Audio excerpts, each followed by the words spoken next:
नमस्कार मंडळी, श्री स्वामी समर्थ। आजच्या व्हिडिओमध्ये आपण मोक्षदा एकादशी व्रत, पुण्यदान आणि महत्त्व जाणून घेणार आहोत। व्हिडिओ थोडासा लेट आलेला आहे, पण तुम्ही या सेवा अवश्य करू शकता।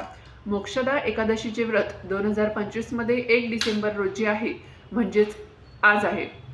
ही मार्गशीर्ष महिन्याच्या शुक्ल पक्षातील एकादशी आहे, जी अत्यंत उत्तम मानली गेलेली आहे। नावावरूनच कळते की मोक्षदा म्हणजे मोक्ष देणारी, मोक्ष प्रदान करणारी। तर ती कोणाला मोक्ष प्रदान करेल? जे लोक व्रत करतात त्यांनाही मोक्ष प्रदान करेल आणि त्यांच्या पितरांना, पूर्वजांना देखील मोक्ष प्रदान करणारी आहे। शास्त्र सांगते की या एकादशीचे पुण्य आपल्या पितरांना अर्पण करावे, ज्यामुळे त्यांची पुढील गती होते। या व्हिडिओमध्ये आपण जाणून घेणार आहोत की आपल्या पितरांना या एकादशीचे पुण्यदान कसे करायचे आणि या एकादशीचे महात्म्य काय आहे। एकादशी तिथी 30 नोव्हेंबर रात्री 9:29 वाजल्यापासून सुरू होईल आणि 1 डिसेंबर सायंकाळी 7:01 वाजेपर्यंत 1 वाजेपर्यंत राहील। महत्त्वाची गोष्ट म्हणजे याच दिवशी 1 डिसेंबर मोक्षदा एकादशीच्या दिवशी गीता जयंती देखील साजरी केली जाते। भगवान श्रीकृष्णाने याच दिवशी अर्जुनाला रणांगणावर गीतेचा उपदेश दिला होता, याचे वर्णन महाभारतात येते। त्यामुळे गीतेचा 18वा अध्याय किंवा कोणत्याही अध्याय आवश्यक वाचावा। तर या दिवशी अजून एक मोठी गोष्ट म्हणजे की व्यतिपात योग आहे। हा योग पहाटे 4:22 पासून सुरू होईल आणि रात्री 1 वाजेपर्यंत राहील। या व्यतिपात योगात तुम्ही जे काही सत्कर्म कराल, मग ते एकादशीचे व्रत, उपवास असो, जप, ध्यान असो किंवा दान पुण्य असो, हे सर्व 1,00,000 पटीने वाढते। एकादशीचे महात्म्य। भगवान श्रीकृष्ण या एकादशीचे महात्म्य युधिष्ठिरांना सांगताना म्हणतात, या एकादशीचे महात्म्य ऐकण्यामुळे देखील यज्ञाचे फळ मिळते। तुम्ही एकादशीच्या दिवशी ते ऐकावे। आता आपण या व्हिडिओमध्ये अगदी थोडक्यात या एकादशीचे महात्म्य जाणून घेऊया। ही एकादशी एक प्रकारे सर्व पापांचा नाश करणारी आणि परम उत्तम आहे। बघा, या दिवशी आपण तुळशीच्या मुळाजवळ 1 रुपयाचं नाणं मातीमध्ये ठेवून त्याची पूजा करा।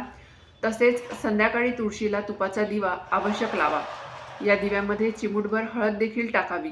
तसेच तुळशीला 11 किंवा 21 प्रदक्षिणा घालाव्या। जर तुळशीला 21 प्रदक्षिणा घालता येत नसेल तर आपण स्वतःभोवती घातल्या तरी देखील चालतं, पण ही सेवा तुम्हाला आज आवश्यक करायची आहे। तसेच विष्णू सहस्त्रनाम एकदा तरी म्हणा। तसेच तुळशीला प्रदक्षिणा घालताना ओम नमो भगवते वासुदेवाय हा मंत्र म्हणायचा आहे। या दिवशी नमो दामोदराय किंवा ओम नमो भगवते वासुदेवाय या मंत्राला खूप महत्त्व आहे। मार्गशीर्ष महिन्यात या मंत्राचा जप विशेष फलदायी आहे।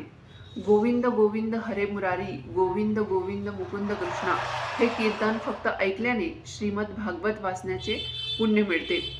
तसेच ज्यांचे पितर पापांमुळे नीच योनीमध्ये, प्रेत योनी इत्यादीमध्ये गेलेले आहेत, ते देखील या एकादशीच्या पुण्यांचे दान केल्याने मोक्ष प्राप्त करतात, यात शंका नाही। हे वर्णन पद्यपुराणात आहे।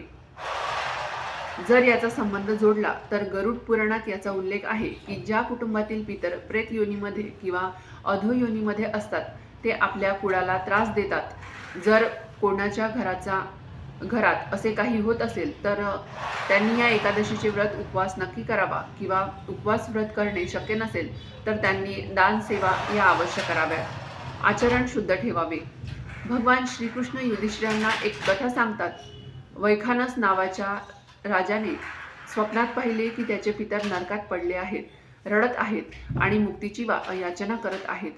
ते पर्वत मुनींच्या आश्रमात गेले। मुनींनी 48 मिनिटे ध्यान केल्यानंतर त्यांना उपाय सांगितला।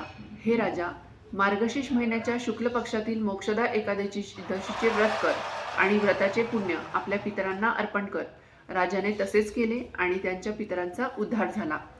शास्त्र सांगते, हे राजा, जो कोणी या प्रकारे शुभ मोक्षदा एकादशीचे व्रत करतो, त्याचे पाप नष्ट होतात आणि मृत्यूनंतर तो मोक्ष प्राप्त करतो।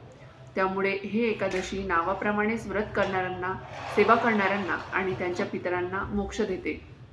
तर या व्रतामुळे मिळणाऱ्या पुण्याची संख्या देखील जाणू शकत नाही। ही एकादशी मनुष्यांना मोक्ष देणारी आहे, चिंतामणीसारखी आहे।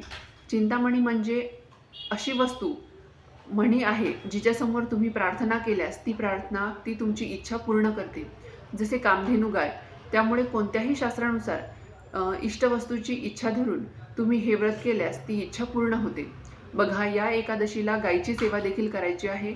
गायीला देखील आपल्याला गूळ खायला द्यायचा आहे किंवा इतर काही गोष्टी देखील तुम्ही देऊ शकता. तिचं दर्शन देखील तुम्हाला घ्यायचं आहे. आता आपण पाहूया की आपल्या पितरांना या एकादशीचे पुण्यदान कसे करायचे. व्रत करताना दूध किंवा फळांवर राहावे. एकादशी सात्विक पद्धतीने करा. आचरण शुद्ध ठेवा, मौन ठेवा. त्यानंतर दुसऱ्या दिवशी म्हणजेच द्वादशीच्या दिवशी 2 डिसेंबरला तुम्ही पारण म्हणजेच व्रत सोडा. पारण केल्यावरच एकादशीचे व्रत पूर्ण मानले जाते. पारण करण्याची वेळ 2 डिसेंबर सूर्योदयापासून ते सकाळच्या 9:03 आहे. मोक्षदा एकादशीला पितराची सेवा कशी करावी ते आपण आता जाणून घेऊयात. हात पाय धुवून घ्यायचं. आता पितरांना पुण्य अर्पण करायचे आहे. अगोदर एक तांब्याभर पाणी घ्या. त्यामध्ये तुळशीपत्र, काळे तीळ, गंगाजल टाका. त्यानंतर ते हातात जल, गंगाजल असल्यास उत्तम, हातात जल घ्या. त्यात काळे तीळ आणि एक तुळशीपत्र टाका. काळे तीळ यासाठी कारण ब्रह्मदेवाने वरदान दिले आहे की पितरांना अर्पण केलेल्या वस्तूमध्ये तीळ मिसळल्यास तिची चोरी होत नाही. तुळशीपत्र पितरांना अत्यंत प्रिय आहे, त्यामुळे त्यांना खूप तृप्ती मिळते. तुमचे तोंड दक्षिण दिशेला असावे. समोर एक ताट ठेवा ज्यात तुम्ही हे द्रव्य पाणी सोडाल. हे द्रव्य सोडताना सुरुवातीला 3 वेळा ओम विष्णू विष्णू विष्णू म्हणा. असं म्हटल्यानंतर ओम विष्णू विष्णू विष्णू असं म्हणा. त्यानंतर म्हणा, मी माझ्या मोक्षदा एकादशीच्या व्रताचे पुण्य माझ्या पितरांना अर्पण करत आहे. त्यानंतर 3 वेळा म्हणा, हे माझ्या पितरांनो, तुम्ही या पुण्य अर्पणाच्या माध्यमातून तृप्त व्हा, तृप्त व्हा, तृप्त व्हा. कारण पितरांना तृप्त करताना 3 वेळा बोलले जाते. एखाद्या व्यक्तीचे नाव घेऊन जर तुम्हाला एखाद्या विशिष्ट मृत व्यक्तीला पुण्य अर्पण करायचे असेल तर त्यांचे पूर्ण नाव घेऊन मग पुण्य अर्पण करा. हे द्रव्य ताटात जमा होईल. तुम्ही हे पिंपळाच्या झाडामध्ये टाका किंवा तुळशीच्या कुंडीत अर्पण करा किंवा पाण्यात प्रवाहित करू शकता.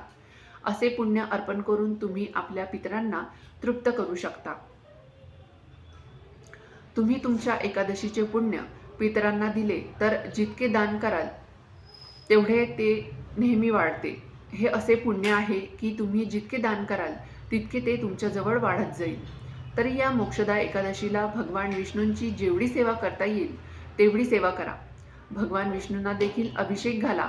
त्यांना देखील पिवळे वस्त्र, पिवळी फळे, मिठाई अर्पण करा. आता व्हिडिओ लेट पडत आहे, पण या दिवशी उंबरठ्याला देखील हळदीचे लेपन आवश्यक करावे. तसेच आपल्याला संध्याकाळी दक्षिण दिशेला तोंड करून पितरांच्या नावाने एक दिवा अर्पण करायचा आहे. त्या दिव्यामध्ये देखील आपल्याला चिमूटभर काळे तीळ टाकायचं विसरायचं नाही आहे.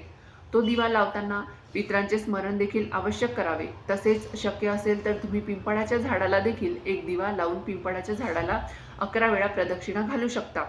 तिथे बसून पितृस्तुती म्हणू शकता किंवा ओम नमो भगवते वासुदेवाय हा मंत्र देखील तुम्ही म्हणू शकता. तसेच या एकादशीला जर कुठे केळीचे झाड असेल तर केळीच्या झाडाला देखील तुपाचा दिवा लावून त्याची पूजा करा. तसेच या दिवशी तुम्ही पितरांच्या नावाने कुत्र्याला खाऊ घालू शकता. तसेच पशुपक्ष्यांना खाऊ घाला. गरिबाला दान करा. गरिबाला दान करता आलं तर पितरांच्या नावाने आवश्यक दान करा. या सेवा आपण आवश्यक करावे. बघा, तुळशीची सेवा, पितरांची सेवा, भगवान विष्णूंची सेवा या एकादशीला खूप महत्त्वपूर्ण आहे आणि ते आपण आपल्या हातून आवश्यक व्हाव्या एवढीच विनंती. तर व्हिडिओ आवडला असेल तर नक्की लाईक करा, शेअर करा, चॅनलला सबस्क्राईब करायला विसरू नका.